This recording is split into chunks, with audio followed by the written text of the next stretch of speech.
This chapter talks about groups and teams. Now, since you've made it this far in college, I'm sure you've had your fair share, or maybe more than your fair share, of working in groups. You maybe also have worked in groups on the job. The book talks about the difference between groups and teams, and I'd like to explore that a little bit further and maybe push back on it a little. Both groups and teams are when two or more people get together to accomplish something.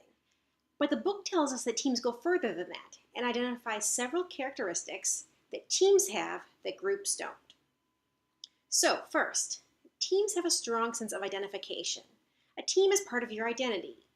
A group, on the other hand, well, do you still feel attached to the people you wrote your final management paper with? Probably not. You probably weren't even very attached during the project. So, a group recognizes that they are working together, but it doesn't feel emotionally attached. Second, groups don't agree as strongly as teams do on what their goals are.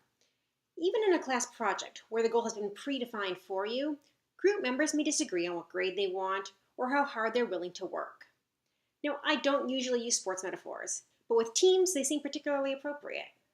Can you imagine if a basketball player was like, "Nah, I just want to get through the season, I don't care about the playoffs"?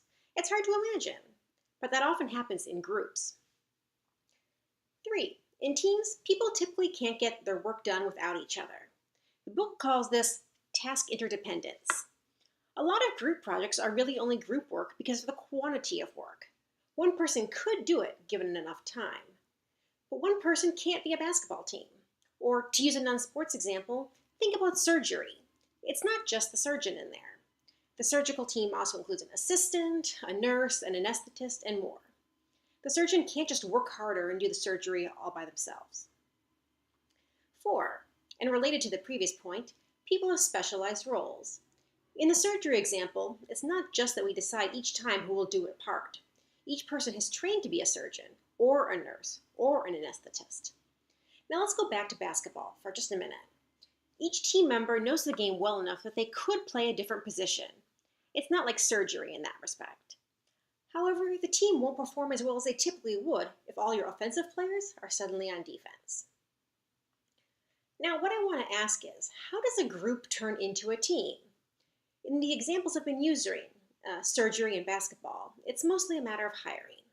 You can't guarantee the strong sense of identification, but you can guarantee that each position is filled and that the team needs those varied roles, and you can agree on what the goal is. But there are plenty of workplaces that meet some of the requirements of a team. There are different roles that depend on each other, that truly become teams, while there are others that never really gel and just stay groups.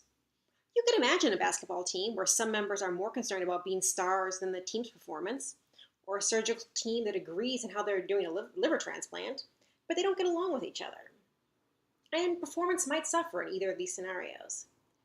In other groups, they may never really come together because of group size, high turnover, or incentives to work individually.